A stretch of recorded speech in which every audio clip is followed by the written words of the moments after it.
Hey everyone, and welcome to another cast by HD Phoenix. It has been a long time since I have posted. I've been in China, in Shenzhen, this entire week, and I came back and I was like, okay, what games can I cast? All the best to Glade. I know he's playing in some live LAN event right now, and I'm PMing some other high-profile players to see if I can get their replays. But for now, I really wanted to showcase this match. This was back in the Storm.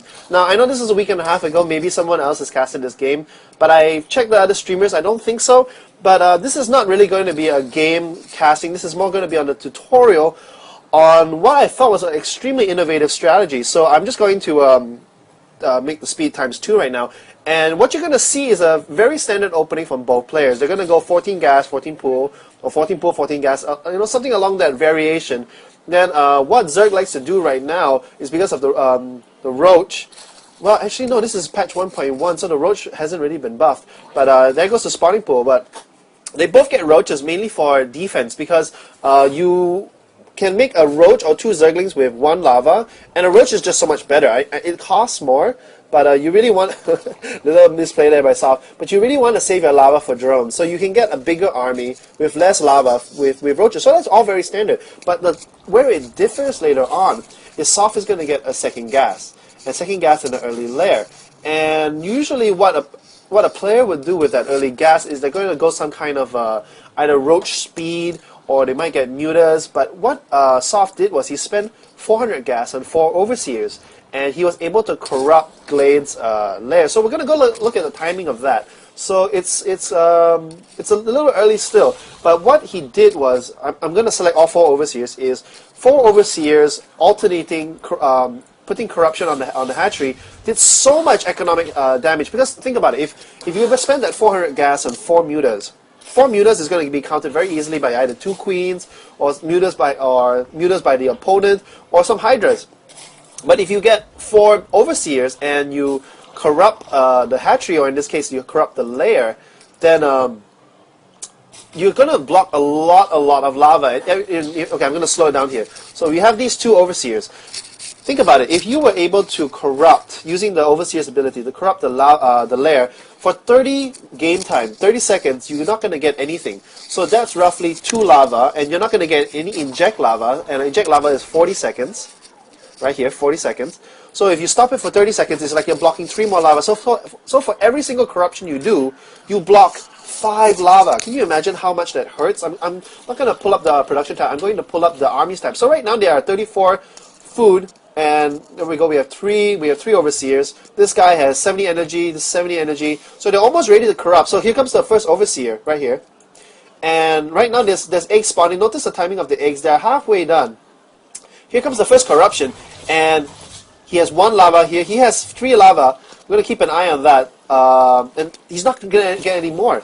And the second overseer here has enough energy. We have a 4th overseer. This guy has 88 energy. He is going to come in here to get 1 more overseer, 1 more corruption. And look at the timing of that. Just as it's about to finish, you corrupt again. And he still has these 3 lava. Now he's used up 2. He has 1 lava left. Looking at these overseers, this guy has 78 energy, this guy has 59. But look at the first overseer. He's already back at 30 energy. So he's recovering energy pretty quickly. And Glade, to respond, has thrown out the Spore Crawler, because he can't really afford to get... You see, these eggs are still only halfway done. Here comes another overseer, and again is going to deny. He's still down to this 1 lava. 1 more lava has spawned, but remember, 3 corruptions later, and all he got was 1 lava. So you stop 3 corruptions, you basically stop 5 lava each. You stop 15 lavas. It's like those 4 mutas killed 15 drones. Essentially, that's what he's done. I don't quite agree with Soft, because right now Soft is just making a whole bunch of army, which he doesn't really need to. Actually, if he just macroed up and went really heavy on the drones, got an expansion, he would be so economically ahead. Because looking at the army counts, we have a 4th corruption coming down. Looking at the army count, he is 20 food ahead, and Glade is still on the original lava. Glade knows there's a push, so he's basically spending all his lava on roaches. And he is going to get some spines. He has layers, so this Overlord is going to come over here and spew creep. But we have yet again another corruption. So Glade throughout maybe this 4 minutes or so. Where's the last overseer? We have 9 energy, 38, 62, 43. And on the army count, 39 versus 61.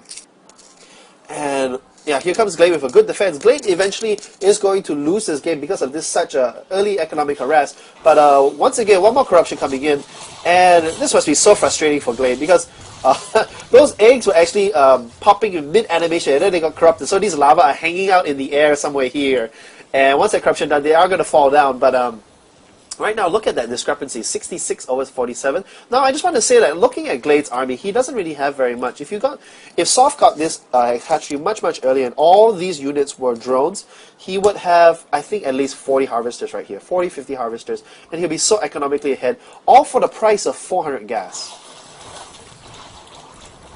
It's so annoying. Like, look, none of these overseers have died. This guy has enough energy. This guy, yeah, and this guy has one more corruption coming in, and what can Glade do? Like, think about it. How much economic harass has it done? So now, I was thinking about it over when I was in China, and this is actually a really strong strat. But unfortunately, the thing with this strat is it's kind of like Reapers on Terran.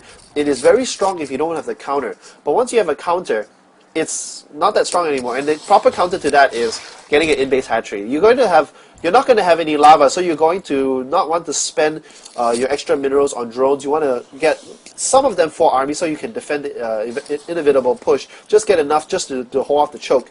But get an in-base hatchery. And this in-base hatchery is going to produce lava for you. If you notice these overseers, they are very light on the energy. Like, they just have enough. And 4 overseers is just enough energy to completely lock down one hatchery. If you get a second one, you'll be fine. Your queen can inject both, and then you're going to have enough.